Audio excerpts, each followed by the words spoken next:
शुक्रिया शुक्रिया अमरीश। तो मैं ज़्यादा कुछ बोलूँगा नहीं, लेकिन क्योंकि मैं आपके सवाल सुनना चाहता हूँ और आपसे मैं जम्मू कश्मीर के हालात सुनना चाहता हूँ। लेकिन इतना तो कहना पड़ेगा कि अब देर नहीं, जम्मू कश्मीर के लोगों की अपनी हुकूमत आने वाली है और जो मुझे लग रहा है जम्मू कश्मीर में अगली बार नेशनल कॉन्फ्रेंस और कांग्रेस की इंडिया अलायंस की सरकार बनने वाली है। वो लोगों की सरकार होगी जो लोगों के इश्यूज हैं उनको आगे ले जाएगी। Prime minister Modi, home minister Amit Shah, BJP, इन लोगों ने जम्मू कश्मीर के लोगों को बहुत तंग किया है। इनके दिलों पे बहुत बड़े जख्म इन्होंने ढाए। इनकी वजह से हमारा स्टेट नहीं रहा। इन्होंने हमारी इज्जत को कम किया। इन्होंने हमारे नौजवानों का बुरा हाल कर दिया है। आपको पता है कि नहीं कि जम्मू कश्मीर की यूथ अनएम्प्लॉयमेंट इस वक्त हिंदुस्तान में दूसरे नंबर पर है। जम्मू कश्मीर की जो औरतें हैं उनकी अनएम्प्लॉयमेंट पूरे इंडिया में हाईएस्ट है, हाईएस्ट। जम्मू कश्मीर के जो रिसोर्सेस हैं वो जम्मू कश्मीर के लोगों के लिए नहीं है। जो गवर्नमेंट के कॉन्ट्रैक्ट हैं वो बाहर के लोगों को ज्यादा मिल रहे हैं, इसमें कोई छुपी बात तो है नहीं। यहां तक कि इस जम्मू कश्मीर की रेत पे भी हमारा हक नहीं है। यह हाल इन्होंने बनाया है जम्मू कश्मीर का। मैंने ये सुना, आप पता नहीं आप कह सकते हैं ये सच है या झूठ है, कि लेफ्टिनेंट गवर्नर एक अनइलेक्टेड आदमी जो उत्तर प्रदेश में शायद सियासत करना चाहते थे, वहां से उनको निकाला शायद,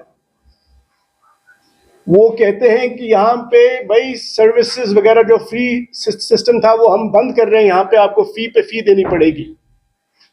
जम्मू कश्मीर के लोगों का जहाँ पे बेरोजगारी का इतना बुरा हाल है वो फी पे फी मांगने जा रहे हैं। मैं कहता हूं उनको नौकरी दो और फीस लो, नौकरी दो फीस लो।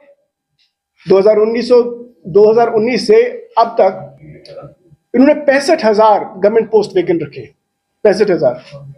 एक छोटे से स्टेट के लिए, मैं इसको यूनियन टेरिटरी नहीं मानता, मेरे लिए स्टेट हमेशा था, है और रहेगा। 65,000 सरकारी नौकरियां। हमारे जो नौजवान लोग हैं वो कहा, वो एज उनकी बढ़ती जा रही है, वो ओवर एज होते जा रहे हैं और ये ऐसे ऐसे काम में लगे हुए हैं। हम फीस बढ़ाएंगे, फीस ले लेंगे। भाई आप कौन होते हैं? आपकी हुकूमत खत्म होने वाली है यहाँ पे। और उनके जो बॉस हैं, जो उनके रिमोट कंट्रोल पे जिनके रिमोट कंट्रोल पे हमारे लेफ्टिनेंट गवर्नर नाचते हैं, होम मिनिस्टर अमित शाह जम्मू जाते हैं, जम्मू के लोगों को कहते हैं कि इस बार हुकूमत जम्मू के लोग बनाएंगे। जैसे भी कि वादी के लोग उनके लिए कुछ मायने नहीं रखते। वो इसलिए कहते हैं क्योंकि उनको लगता है कि हम डिवीजन से, भाई को भाई से अलग करके, जम्मू का वोट कंसोलिडेट करके, कश्मीर में प्रॉक्सीज को खड़ा करके, फ्रैगमेंटेशन करके हम जीतेंगे। लेकिन मैं उनको कहना चाहता हूं 2019 के बाद जितने जम्मू और कश्मीर के लोग साथ हो गए, क्योंकि जो इनसिक्योरिटी लोगों की जमीन के मुतालिक है, जो इनसिक्योरिटी लोगों की सरकारी मुलाजमत के मुतालिक है, ये जम्मू में भी है, कश्मीर में भी है। स्टेटहुड जम्मू के लिए भी है और कश्मीर के लिए भी है। तो वो तो डिवीजन करना चाहते हैं, वो इधर मणिपुर बनाना चाहते हैं। शर्म की बात है कि हिंदुस्तान का प्राइम मिनिस्टर, जो रियासत जल रही है 1.5 साल से, वहां एक बार नहीं गया वो प्राइम मिनिस्टर। इसीलिए वाराणसी के लोगों ने उनको 6 लाख मार्जिन, पता नहीं 6 लाख था, 6.5 लाख का मार्जिन था उनका वाराणसी में, उसको 1.5 लाख पे पहुंचाया। हारने वाले थे नरेंद्र मोदी, इसीलिए उनका मुंह आजकल इतना सुकड़ा हुआ है। इसीलिए मैं अपने JNK के भाई और बहनों को कहता हूं, डरो मत, डरो मत। राहुल जी का नारा है ना, राहुल गांधी जी ने जब भारत जोड़ो यात्रा निकाली और देश को जोड़ने का, मुल्क को जोड़ने का जो काम किया, उसकी वजह से अब आप देख रहे हैं कि बीजेपी हर जगह बैकफुट पे आ रही है। उनके जो ये हथकंडे हैं, हम जम्मू को कश्मीर से अलग करके जम्मू में बड़ी सीटें बटोरेंगे, फिर जम्मू कश्मीर में हम प्रॉक्सी पे प्रॉक्सी को खड़ा कर देंगे, इंडिपेंडेंस को खड़ा कर देंगे, छोटी छोटी पार्टियों को खड़ा कर देंगे, उससे वोट कटेगा और नेशनल कॉन्फ्रेंस और कांग्रेस की अलायंस को नुकसान होगा और हम हुकूमत बनाएंगे, पैसे खर्चे करेंगे, जैसे करते हैं ना पैसा खर्चा, हर जगह पैसा खर्चा करते, उनको लगता है हुकूमत बनाएंगे। लेकिन जम्मू और कश्मीर कोई भी एरिया हो, लोग इस वक्त वेट कर रहे हैं कि कब इलेक्शन आएगा और उनका वोट उनके हक के लिए होगा। सिर्फ उनका हक नहीं मिलेगा। देखिए, राहुल गांधी जी ने कहा है स्टेटहुड के बारे में, चाहे बीजेपी कुछ भी कर ले, यहां का स्टेटहुड तो मिलेगा, चाहे कुछ भी हो जाए। और आपने देखा होगा जब भी राहुल जी कुछ कहते हैं, अब बीजेपी को मानना पड़ता है हर कोई चीज, क्योंकि अब राहुल जी की जो आवाज है वो लोगों से जुड़ चुकी है। अब इसमें कुछ हो नहीं सकता, फिनिश्ड, बीजेपी इसमें कुछ कर नहीं सकती। लेकिन साथ ही में हमारी कमिटमेंट रहेगी कि हम लोगों की जो जहन में परेशानी है जमीन के बारे में, आपको लगता है मैं कश्मीर में बैठा हूं, कश्मीर के लोगों को परेशानी है, आप देखिए जम्मू के लोगों को कितनी परेशानी है अपनी जमीन की, उनको कितनी परेशानी है इधर की जो गवर्नमेंट जॉब्स की, उनको कितनी परेशानी है, दरबार मुंह नहीं होता, जो हमारे ट्रेड रिलेशन जम्मू और कश्मीर के बीच में थे, जो आना जाना इतना इन्होंने कम कर दिया, हम इन चीजों को बर्दाश्त नहीं कर सकते।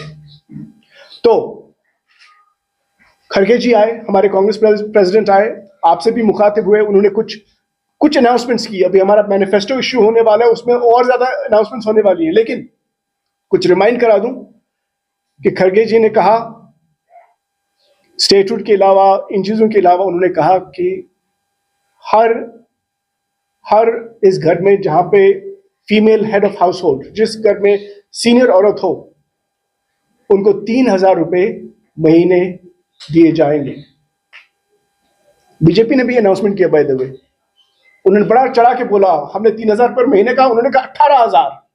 उनको तो शायद मैथमेटिक्स ज्यादा आती नहीं है, 18,000 तो हाफ ऑफ 36,000 होता है। पता नहीं बीजेपी वाले किन्होंने उनका मैनिफेस्टो बनाया है। दूसरी बात यह है कि यहाँ पे बहुत गरीबी भी है। जो पहले हम वेलफेयर करते थे, चावल, उसमें भी कटौती हो गई, लेकिन खड़गे जी ने कहा उसको मोर देन डबल हम कर देंगे। ठीक है, हेल्थ इंश्योरेंस, ये तो बहुत कहते हैं, आयुष्मान भारत वगैरह, 5 लाख कहते रहते हैं। खड़गे जी ने कहा कि जो राजस्थान का मॉडल है जिसमें 25 लाख एक फैमिली को दिए जाते हैं हेल्थ इंश्योरेंस के लिए, वो होगा। लेकिन हम इन्हीं चीजों पे बात नहीं करेंगे, हम हॉर्टिकल्चर पे बात करेंगे। आप मैनिफेस्टो देखेंगे, उसमें बहुत कुछ अच्छी चीजें हैं हमारे हॉर्टिकल्चर डिपार्टमेंट सेक्टर के लिए। यहाँ इंडस्ट्रीज, पता नहीं आपको पता है कि नहीं, किसी ने बोला है कि नहीं, इंडस्ट्रियल सेक्टर में कोई ग्रोथ नहीं है, लेकिन इंडस्ट्रियल सेक्टर का जो एम्प्लॉयमेंट है उसमें 16% गिरावट है 2019 के मुकाबले में। देखिए गवर्नमेंट का डेटा, मेरा डेटा नहीं, गवर्नमेंट का डेटा। यानी कि हमारे स्मॉल बिजनेसेस तबाह हो चुके हैं, मार्केट्स में पैसा नहीं है। और ये कहते हैं सब ठीक है, कहते हैं टूरिज्म देखो, टूरिज्म देखो, कहते हैं ना, आपने सुना बीजेपी वालों को कहते हैं टूरिज्म देखो। देखेंगे 2 करोड़ टूरिस्ट आए। आपको पता है कि 85 जो गवर्नमेंट का डेटा है, आपको इसको देखना चाहिए, गवर्नमेंट के डेटा में ये जो 2 करोड़ के करीब इन्होंने दिखाया 2023 का, 85% जो टूरिज्म है वो जम्मू का है। आप बताएंगे कैसे? कैसे? माता वैष्णो देवी का जो वो आता है ट्रैफिक, उसको भी टूरिज्म में आप डालते हैं। ठीक है, कश्मीर का इंक्लूडिंग अमरनाथ यात्रा 15% होता है। अब ये कहेंगे 2 करोड़। क्या आप लोगों को ये पता है कि 2011 में जम्मू कश्मीर में 1 करोड़ 30 लोग आए? पता है आप? ये जो फिर तो आहिस्ता आहिस्ता बढ़ता ही है ना। तो ऐसा नहीं है कि कोई तूफान हो गया। ये कहते भाई हमने टेररिज्म खत्म कर दिया। टेररिज्म तो खैर जम्मू में आप देख रहे हैं कि क्या हो रहा है। लेकिन आप लोगों में बताऊं, पिछले 30 साल में सबसे कम terrorism related incidents in killing किस साल में हुई? बताइए, किसी को पता है? Does anyone know? Home ministry का डेटा क्या कहता है? पिछले 30 साल में सबसे कम किलिंग किस साल में हुई? कोई बता दे मुझे, आप तो जर्नलिस्ट हैं। 2012, 2012, not 2019, 20, 21, 22, 23. रबिश। आप तो छोटे हैं, मुझसे छोटे हैं, आपको 2011 का पंचायत इलेक्शन याद है? कितने वोट पड़े थे आपको पता है? More than 80%। 2014 का जो इलेक्शन था, स्टेट इलेक्शन, आपको पता है कितना वोट परसेंटेज था? 66%। ये क्या नई नई कहानी हमको बताएंगे? ये हमें क्या सिखाएंगे? इनको लगता है हमें पता नहीं है और हम लोगों से बात नहीं कर सकते। इनकी जो चालाकियां हैं, खासकर जो अपने आप को चाणक्य बोलते हैं, कश्मीरी को डिवाइड करो, जम्मू वालों को बोलते हैं हम हुकूमत बनाएंगे, भाइयों को भाइयों से ये इनकी सियासत अलग करना, और इसीलिए मणिपुर चल रहा है, ये जम्मू कश्मीर को भी चलाना चाहते हैं। लेकिन यहाँ के लोग ऐसा नहीं होने देंगे, क्योंकि इस बार सब लोग साथ हैं। अब इलेक्शन का वेट कर रहे हैं और मुझे पूरा यकीन है कि यहाँ पे इंडिया अलायंस की सरकार बनने वाली है।